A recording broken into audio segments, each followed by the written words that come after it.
realised a long time ago that for us to work, we have to play certain roles within our marriage. And I don't feel no way of saying it.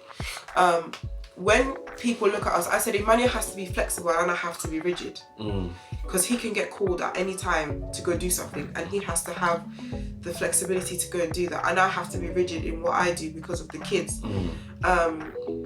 And when he's around, obviously he takes over when I need him to take over with the kids and stuff like that. So for me, I just kind of felt like this is me doing what I have to do to allow him to do what he needs to do, because his success is my success. Hello people, welcome back to the Eman Effect podcast with myself, Eman Asuquos, aka Uncle Eman, aka the People's Financial Advisor.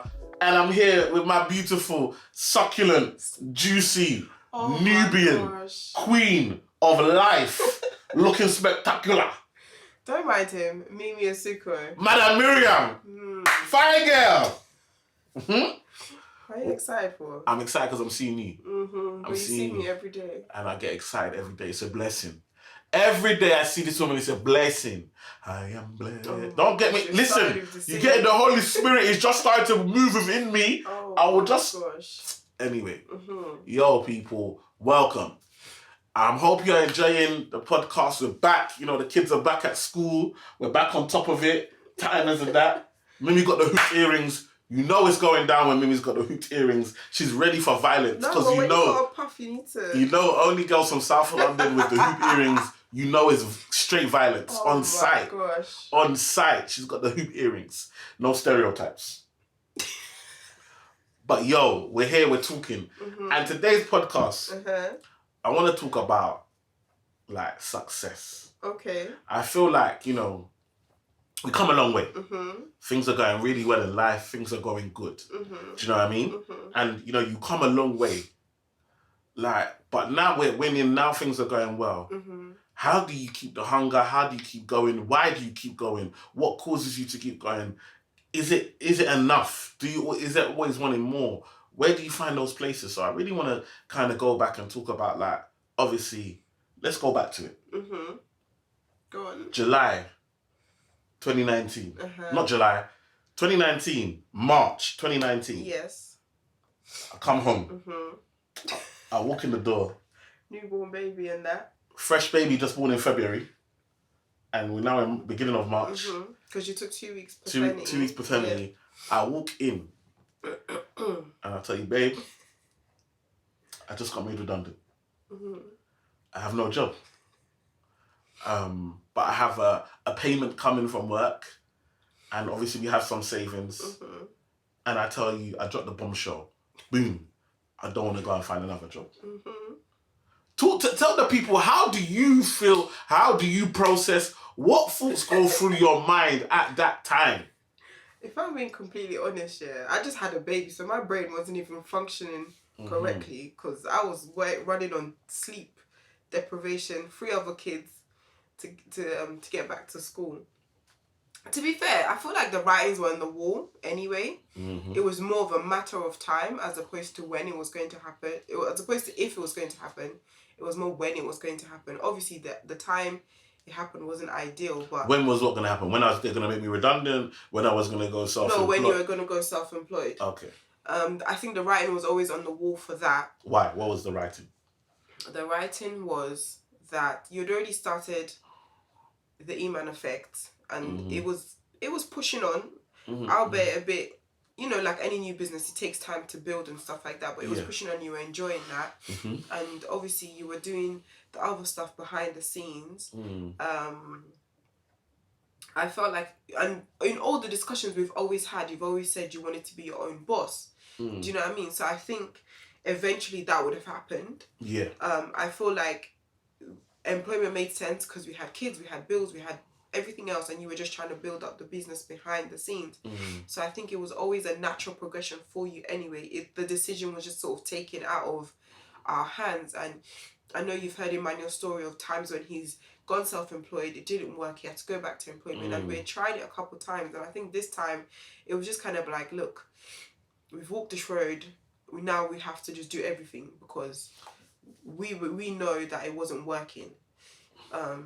But that's all sweet and all good. But how do you feel? Like, how did you feel? Like, did you feel anxious? Were you afraid? Were you confident things are gonna go good? Did you feel like this was a sign from God? What were you feeling at that time? I wouldn't necessarily say I felt like it was a sign from God.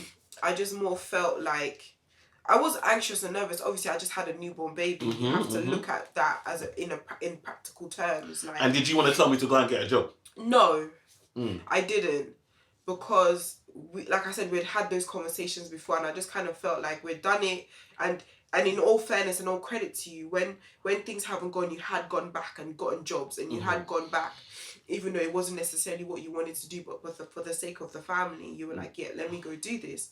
But I think when it happened the last time, I was like, look, we've done this before. Let's just try and do this again. And make it work and push more into it, I guess. Yeah, that's a great point. So what you're talking about is that I had tried to go self-employed previously, and then it hadn't worked. Yeah. And so I'd gone back into work, and then tried again and gone back into work.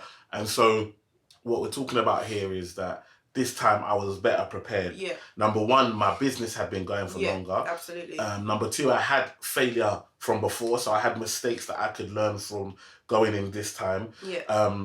Number three, we had more savings, more money to make sure that, you know, bills and stuff was covered for, to be able to do it. And I was at a better place because I had already started was posting content regularly. I had a bigger following. I think I had about 10,000 followers at that time. So I had a bigger following. We were doing events regularly. I was getting spotted. I was getting noticed. So I was better prepared this time. And that's why it's so important that, you know, you don't knock your failures. Like, trying is so important, but understanding that, okay, I've tried, but this time it hasn't worked. That doesn't mean I stopped trying. It just means I have to change my position. I have to have to do something different right now. So what happened is that the first time I went back employed, the second time I got a contract, and then the third time we just went with it. And so the point being is that sometimes it doesn't go, it's not like the first time you want to start your business. It might not be that time that it goes. But what we want to show people is the behind the scenes. Because, you know, it's great when you tell the story and people love the story. The story's amazing, and we're still living it. And we're going to discuss, you know, the joys of it. But how do you feel now? So we're in there, self-employed, doing it. How do you know that money's going to come in? What is it? Because I personally don't feel like you were necessarily negative at that time, or not as negative as I expected you to be. You were very encouraging. You were very supportive. You know, you were very much like, oh, babe, wait, got to make sure you do your content. Make sure you do it. Make sure you reply to comments. You even got the logins, so sometimes when I couldn't reply, you replied, and so forth. And, you know, made sure people were booking. And, you know, we were doing events a lot that time. It was before the lockdown, so it was events every other month. You're very supportive. Talk to me about what that's like for you, knowing that there's no guarantee this is going to work. Each month, the savings is going down, the money is going down. Like, what is that doing for you as you as a person? And where does your kind of faith in me, in God, in where does the faith come from? Because I think a lot of people maybe have a partner and their partner wants to do this business thing and it's not looking like it's working. Where's the encouragement for them? What do you say to them?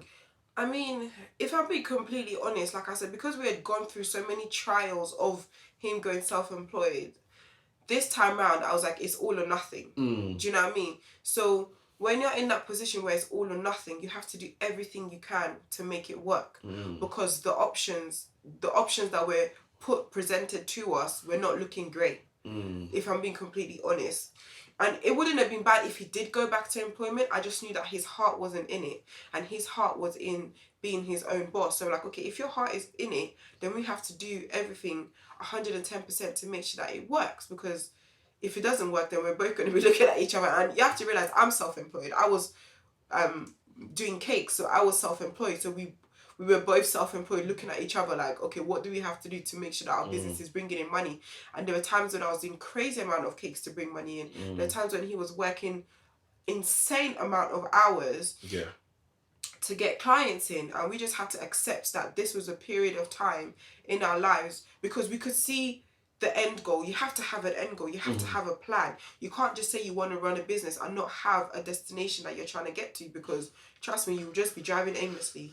So I think the faith, obviously there was faith in God, because we as Christians, we believe that God orders our steps. And I feel like with Emmanuel, and I say this all the way to him, like, God has a hand on him. Do you know what I mean? Amen. And it is for us to use the talent that God has given him and turn that into something that works for both of us within our marriage.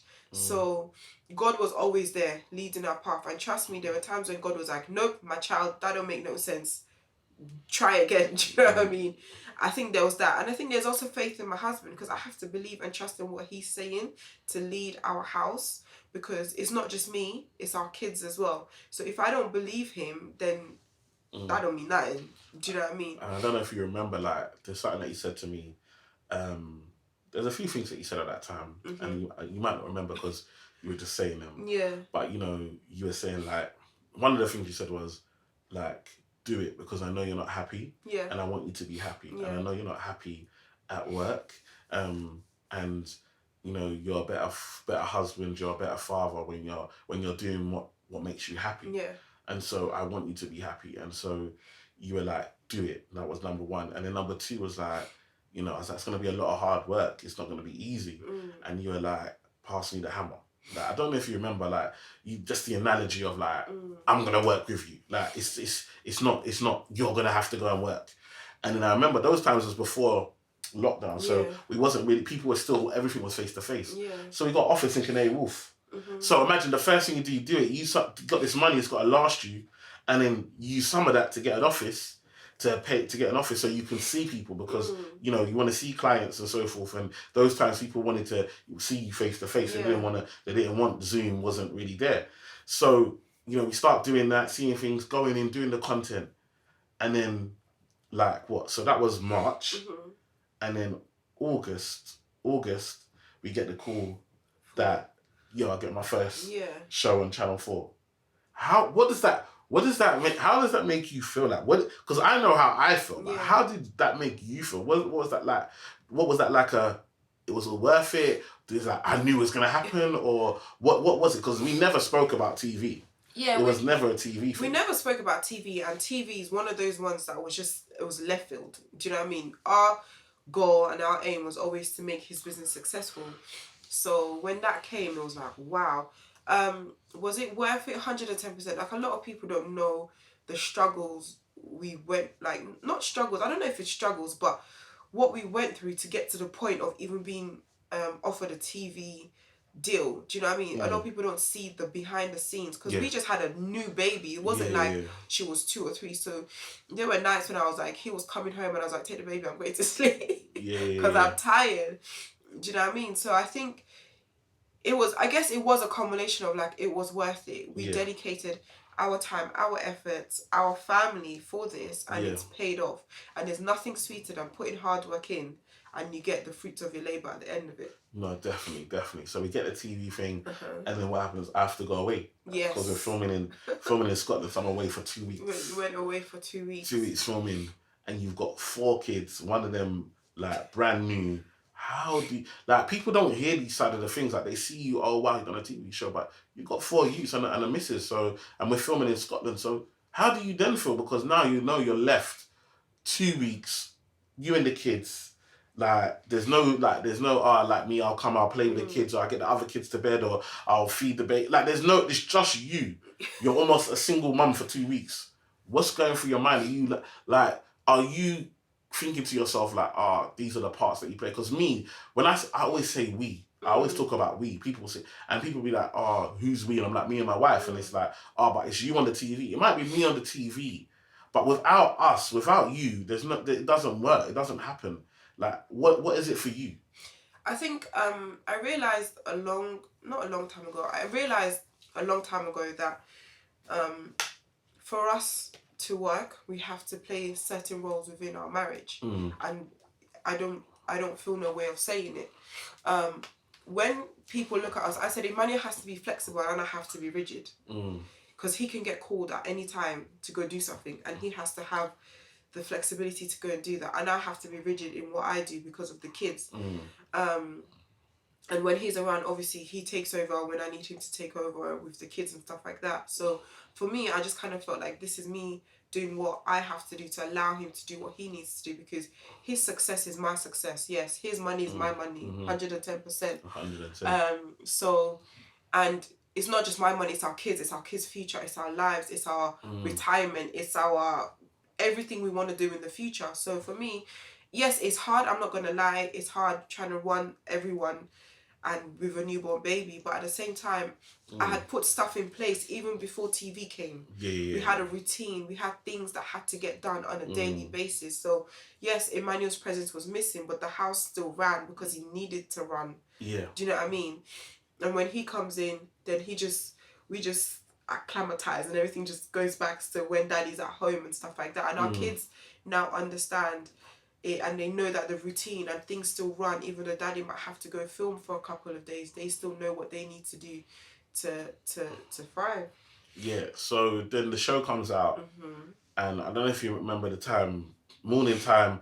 We're going to take the kids to school in the morning. They're having breakfast, and it was in our old house, and they had the kids' room, and then in that room, they're sitting there and they're watching the TV show. They could be normally they're watching their Peppa Pig or whatever it is that they're doing, but this time they're watching Daddy's show. Like they're sitting there, they're really young, but they've gone on Skype and they're watching Daddy's show, and it's just like, for me, that was a moment like, oh my goodness, like this is legacy. This is that hard work, like, you know, that they can now see their dad on TV and be normal to them. Yeah.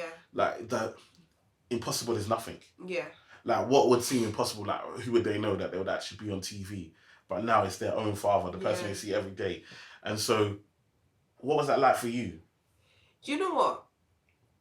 I was listening to something the other day, and the lady was saying how someone said to her, "You jealous of your kids?" And it made me think, because, and I know where the question was coming from, because a lot of our kids, they have a lot of things that we didn't have when we were growing up. I'm not jealous of my kids. I'm grateful that I can give them this life. That they don't have to go through what we went through growing up. So if I can blow their mind and realize that impossible is nothing, I've done my job. Because when we were growing up, it was lawyer, doctor, you know, go and be a businesswoman, go and do this. A lot of the professions that exist in my kids' lives was a thing, it was a figment of our imagination. So for him to see that, and trust me, they've seen daddy on TV, but every time it's like, wow, that's my dad on TV. And now my oldest is telling me he wants to be a coder. Fam, we were our age, we never knew stuff like that existed. But we've expanded their mind to the fact that the possibilities are endless for them. And that's a beautiful thing. I'm not jealous of them, because what I went through made me who I am. But I know that part of me, part of him, and this world is going to mold my kids. Yeah, no, definitely. That was deep. But yeah, I think I agree with you that when I was speaking to our second son, Ethan, the other day, like, what do you want for Christmas? And he's like, I don't know what I want for Christmas.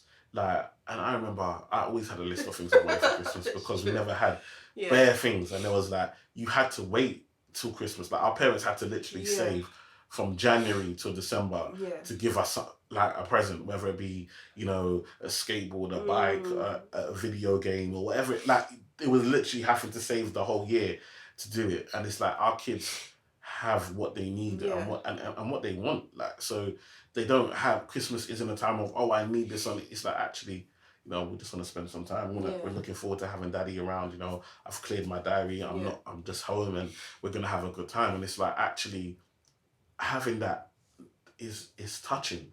Like you said, you're not jealous, but it's like, you know that sometimes you'd wait for Christmas, and Father Christmas didn't come.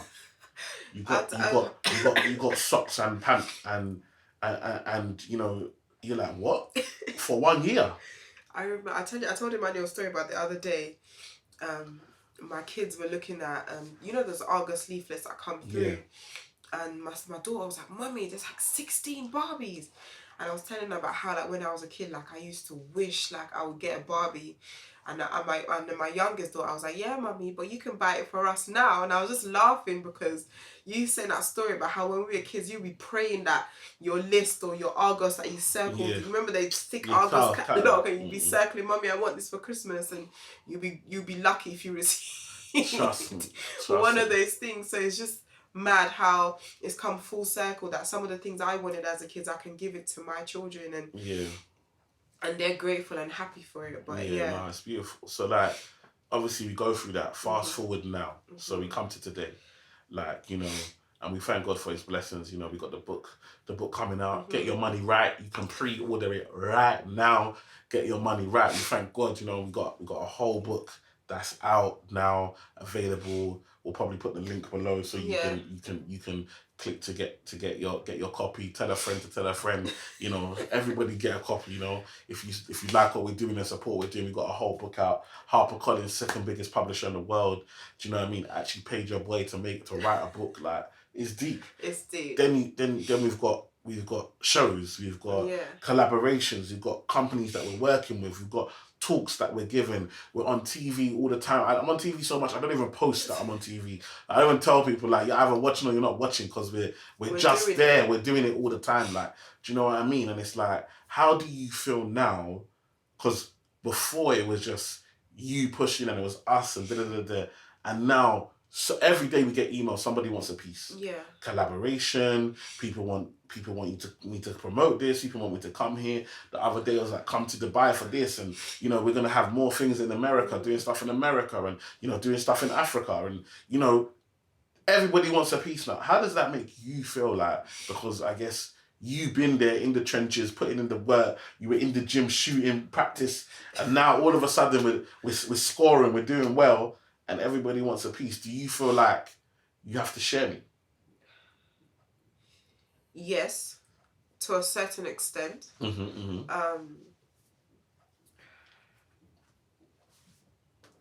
do you feel like it's fair? Do you feel like it's fair that you have to share me? Because like obviously you supported from early. I guess there's an element of, oh gosh, how do I say this? Right. What you do, I have to share you regardless, right? So there's that element of it. I feel like now where we are, it's my job to gatekeep in a sense. That not every deal is a good deal. Not everybody that comes and wants to be around your circle needs to be around your circle. It's more about protecting the legacy that you've built, because the trajectory is always gonna go up, right? And there's always people that's gonna want a piece of you, and not everyone that comes to you will have the best of intentions for you. So I feel like now we're in this position where we're in, where, you know, we're still climbing, and God willing we will continue to climb, is for me to say, yes, I need to share you, but what do I share you?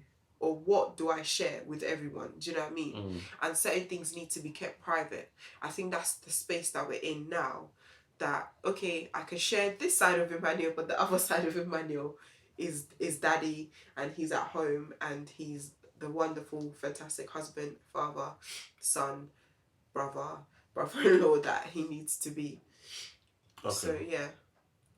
Okay. Yeah, no, I hear you, but I think, I just think like you said, doing what I do is about helping people. So to help people, I need to be out. I need to be available to help people. But I think where you do come in is, you know, striking the balance and making sure that, you know, I have time to do other things. Yeah.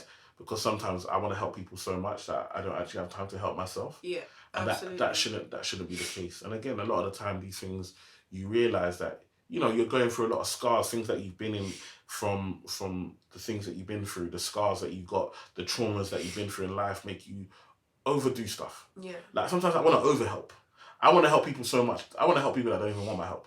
I'm trying to help you. You're not even trying to help yourself. Do you know what I mean? Yeah. And it's like, actually, man, calm down. It's like, give them the information. That's why it's like now, you know, now I've got the book coming out. We've got courses coming out. We've got, you know, online education platforms. We've got collaborations coming out. We've got so much things that actually now you start to say, well, I don't have time to do one-to-one. I'm here trying to do one-to-many. I'm trying to get this message out to as many people as possible. Even the UK ain't big enough. Like I'm trying to spread this message to the world. I want people to understand that, you know, what's possible and the things they can do and what they can achieve and how they can do it, and give them the mindset, the structure and all of that. But at the same time, I have to understand that I've got 4 kids. I've got a wonderful wife that supported me. And yes, the money's great, but me giving you the money and not being present doesn't make sense. Do you know what I mean? There has to be the presence, and I think finding the balance and just to end. How do you feel about women? What does that even mean? What kind of question is that? How do you feel about women? Like, obviously, you know, now that we're doing that, we're on TV. You know, sometimes we get DMs. Sometimes we get, you know, people. I've got real good fans. Like the man them just give you a dap. You know, how do you feel when they give you the phone, tell you take a picture of me, and you know we're hugging? How do you feel? Does that annoy you? It doesn't annoy me. Okay. In a sense of, they are who they are, and you're my husband. Amen. So let's hug more people. No, I will kill you. Oh Lord. Anyway, hugs for everybody. No, you be doing the Tiger Woods hug. Is it a Tiger Woods? No, Will Smith hug. What's the Will Smith where hug? Like his hands look like they're touching you, but they're not touching you, and there's always like a little bit of space. Oh. So it's like, but it looks like you're touching without actually touching. I'm from MZ hug, like, you know what I mean? I'm like, you know, I'm always doing the. Yeah, you always see on the shoulder is fine. That's fine. Like. Okay, cool. Anything low on the thigh is not fine. Okay, cool. No problem. But I think when it comes, I know the deeper question that he's asking. I know he's asking in a jokey way, but when it comes to things like that, one thing I stand on is my belief and trust in him. Amen. Because black men don't cheat. Remember because that? Number one, black he men knows. Don't cheat. Number one, black men don't cheat. Stop talking. Okay.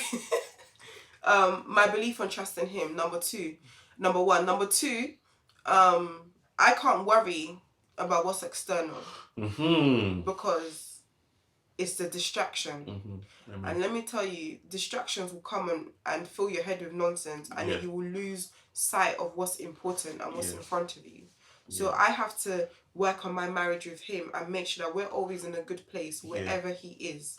And we can't always be in a good place, but we're always trying to be in a good place, even if we're not in a good place. Because sometimes you're not on eye to eye. Sometimes you are different. Sometimes you're just tired, you're fed up, you're going through your own stuff. Like, we have to understand that we're individuals. So as much as we're, two become one, like, there are days when she might just be upset. It's not even anything I've done, just because of stuff. And I have to be understanding and try and understand that and understand where she's coming from. And if she's giving me a negative energy, or she's giving me, like, she's not happy and so forth, I can't just say, you should be happy. Because sometimes I'm like, listen, we are so blessed and we have come so far that I'm a person, I'm so blessed. I'm always happy. I'm happy. Listen, I know where I come from. I know the struggle that I've seen, and I know I'm nowhere near that. So I'm happy every day. Miriam is not the same. She's a woman. Chemical imbalances. Do you know what I mean? And so at any given time, I'll be like, you should be happy. Do you know where we come from? Do you know? And that means absolutely nothing in that moment. And I've had to learn that means nothing, because if she feels in a way, she's entitled to feel that way. And my job is to try and help her and support her and help her get through that stage, rather than tell her, no, you can't feel like that because we're better than where we used to be. And so these are the learning lessons that we learn over time. Do you know what I mean? And I feel like we have to keep communicating. We're not mind readers for each other.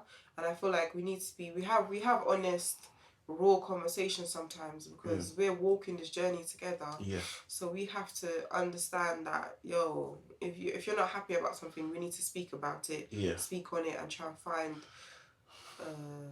what's the word? Level playing field, balance, ground, compromise, all everything, all of that stuff. So I think, and I'm always watching. Always watching. Always watching. Anyway, she's always watching.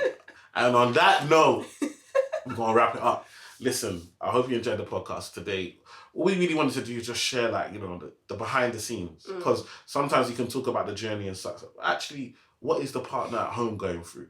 Like, what are some of the things that, people don't think about, because they see that one person out in the forefront, but actually, there's a lot of sacrifice that Miriam's had to go through, and the point being is that, so I'm happy that she's seeing the benefits of her investment, and she's happy that she believes in me and she did the sacrifices necessary, and now like we're sacrificing for each other, like we're here and it's a partnership, it's a team. Yeah. So thank you for being your wonderful self and supporting me on my journey. I appreciate you, wonderful wife. And let's say bye to the people. Bye. Thank you so much, guys. And if you want us to talk about any other topics, if you have questions, drop it in the comments below, and we might do a live one of these days and answer questions live. So yeah, we'll definitely do that. So put your comments below, share, let people know. Please share the podcast, get the subscribers up, get more people to know. Like, comment. Appreciate you. Stay blessed. Until next time.